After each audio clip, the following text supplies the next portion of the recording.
Good evening. Here is the world news from BGI TV Babagbagede Imo TV. I am Mori Rebila Lawal. First are the major headlines for the world news. Audit queries. Senate threatens to slash allocations of 100 MDAs. Oriwa knocks CBN over new withdrawal limits, says new policy can't work. Gunmen abduct former accountant general. Still on the headlines, soldier with fibroid tortured for attempting to resign. 31-year-old man shot dead by three-year RP police officer in Lagos. Our two teenagers sold their organs, including ovaries and egg. Nigerian singer D'banj arrested for fraud. And to foreign story, U.S. judge dismisses suits against Saudi prince in Khashoggi murder. And on sports, a table will ensure Nigeria qualify for the 2026 World Cup. Now the news in detail. The Senate on Wednesday threatened to slash the allocations of about 100 government establishments, comprising ministries, departments, and agencies that failed to respond to the queries raised against them in a report by the Office of the Auditor General for the Federation. Senate President Ahmed Lawan disclosed these after Chairman of the Public Accounts Committee, Matthew Ogedige, PDP Edo, raised the point of order during plenary that agencies indicted in the audit report had refused to appear before his panel. Ogedige said his committee had invited heads of the affected agencies on several occasions to respond to queries raised in the Auditor General's reports. The lawmaker said Section 88 and 89 of the Constitution empowered the Parliament to summon federal government agencies to account for the public funds they had spent. He, however, lamented that the agencies had vehemently refused to appear before his committee, saying the amounts involved were staggering.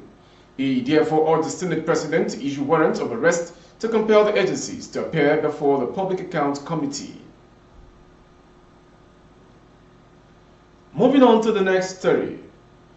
Human Rights Writers Association of Nigeria, Oriwa, on Wednesday criticized the Central Bank of Nigeria over its weekly cash withdrawal limits, saying the measure cannot help the worsening depreciation of Naira. Oriwa's national coordinator, Emmanuel Onwudeku, in a statement said the CBN governor, Godwin Emefiele, is chasing shadows, having crippled Nigeria's economy with poor fiscal policies in its about 10-year regime at the Apex Bank. The group said rather than coming up with experimental and needless policies like the redesigning of the Naira, cash withdrawal limits amongst others, the Apex Bank and the federal government should cut down foreign loans and reduce Nigeria's worsening external debts burden, which has been said by experts to be the dominant cause of Naira depreciation against the United States dollar.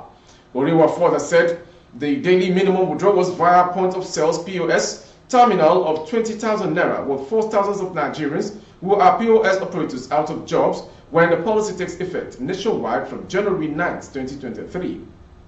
The group faulted the policy as bad for the country with 21.09% inflation rate, 133 million people in multidimensional poverty, and unemployment rate of over 33%, meaning over 23 million employable Nigerians are jobless. The CBN on Tuesday directed deposit money banks and other financial institutions to ensure that weekly over-the-counter cash withdrawals by individuals and corporate entities did not exceed 100,000 Naira and 500,000 Naira respectively. Moving on to the next story. A former Accountant General of Cross River State, Mrs. Rose Bassi, has been abducted by some gunmen. Information learned that Bassi was abducted alongside three yet-to-be-identified persons on Tuesday evening along Inyaga Ikomita axis of Calabar-Ikom Highway. She was Accountant General under the administration of Donald Duke. They were abducted by gunmen who laid siege on the Unyaga Ikomita of Busy Highway by shooting at the travelers to force them to stop. The incident happened around 5 p.m. on Tuesday while Bassi was reportedly on the way back from a farm at Ekri, Iko, after Iwori in Biase, local government area LGA. The newspaper also gathered that a popular cleric in the state, evangelist Edim Omin, was shot at both, but luckily escaped being killed and is currently receiving treatment at an undisclosed hospital. A Cross River-based journalist, Agba Jalingo, confirmed the story on Wednesday morning.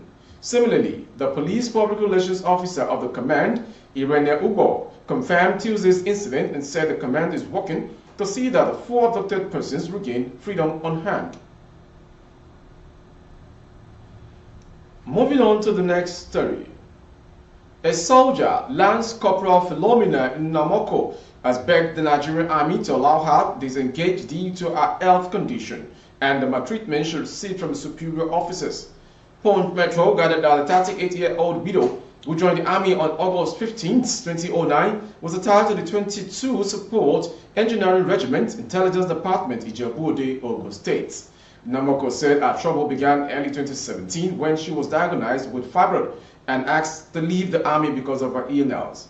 The Enugu State indigent with first number 09NA/64/5618 said her request was turned down. She said, around that time, late evening, I was trying a wrapper on my chest about to go relieve myself in the toilet when I met a commanding officer in my camp. So I greeted him, but he complained that I did not greet him properly. I instantly apologized, but he became furious and started beating me. I fainted in the process with my wrapper off my body. The next day, he was transferred to Abeokuta, Ogun State, and I was advised to go there and lodge my complaint or write a statement. Moving on to the next story coming from Lagos State. A 31-year-old man identified as Gafaru Burema of Land Estate, Aja, has been shot dead by a police officer attached to Aja Divisional Police, Lagos State Command. Gafaru Burema was hit by a stray bullet on Tuesday at about 10 p.m. while he was coming out of Sky Mall. It was learned that the shooting incident that led to Burema's death happened when police officers attached to Ajuwe Divisional Police in Aja were raiding people selling black market fuel at the Ajuwe filling station. However, trouble started when the police officers attempted to impound the black marketer's fuel, but he refused. His resistance angered the officers, who started shooting sporadically. According to the deceased brother, Muhyiddin, who spoke to Vanguard, the incident happened yesterday by 10 p.m. Moving on to the next story. The teenagers allegedly connived with an adult member of the church and went to a medical doctor at Redwood Specialist Hospital, Abeokuta, where their organs were sold for 100,000 naira each. An investigation has been launched by the police in Lagos into how 2 teenagers sold their body parts for money. The teenagers residing at Iyanoipaja area reportedly sold their organs to a medical doctor in Abeokuta, Ogun State for 200,000 naira without the consent of their parents. The teenagers allegedly connived with an adult member of the church and went to a medical doctor for the business. The Bible reportedly burst in September 12, 2022, when one of them started vomiting and she was taken to hospital by her father, who thought it was typhoid or malaria, and the doctor requested for medical tests, which later revealed that her anus and private parts were damaged. It was gathered that a sick girl who became unconscious after her health condition was blown open regained consciousness and disclosed to her father that a female member of his church trafficked them to Ogun State, where their organs were sold to a medical doctor.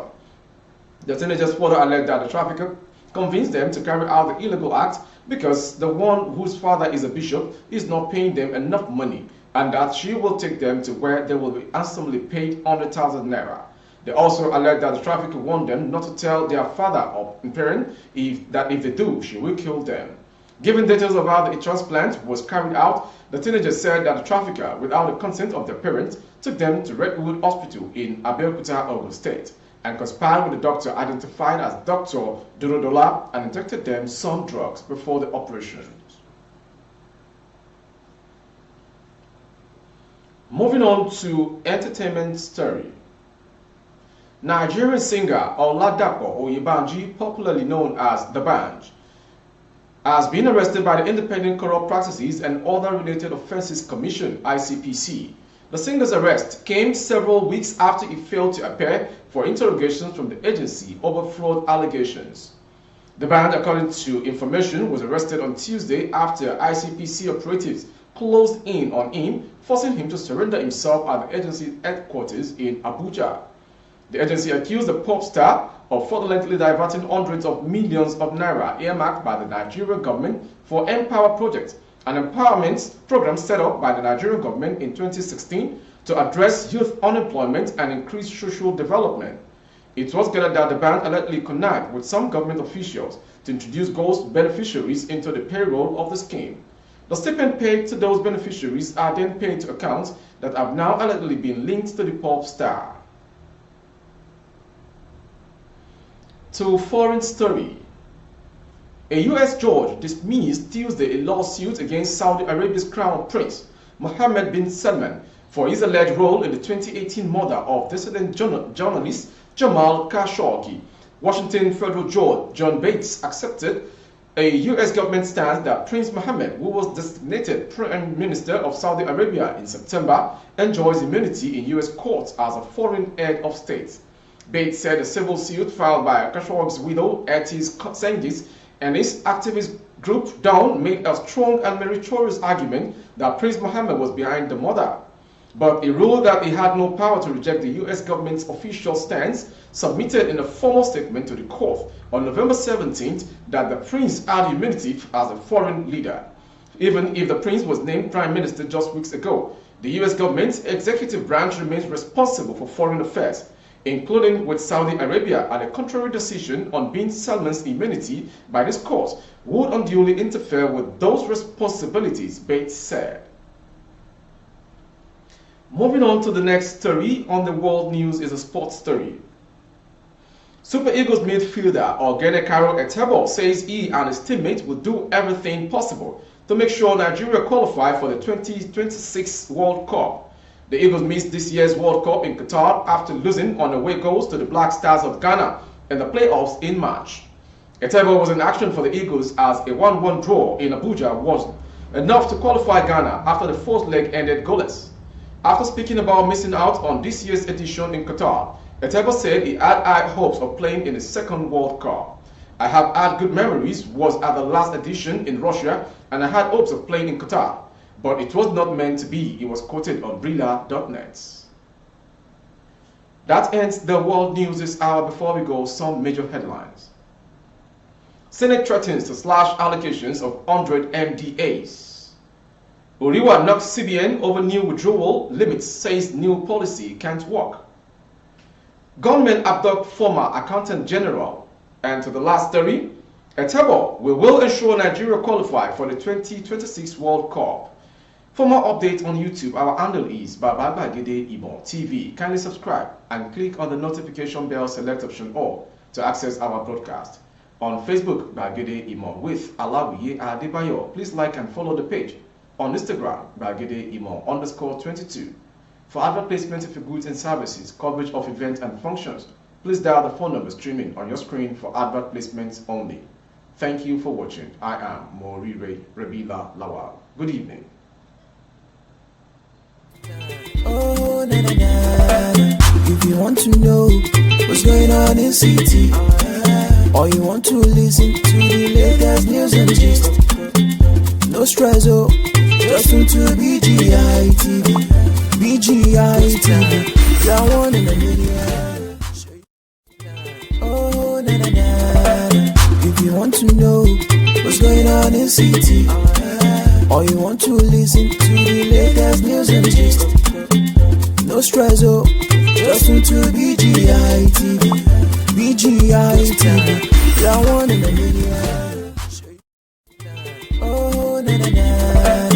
If you want to know what's going on in city, or you want to listen to the latest news and gist, no stress, oh, just tune to BGI TV. BGI TV, you're one in a million.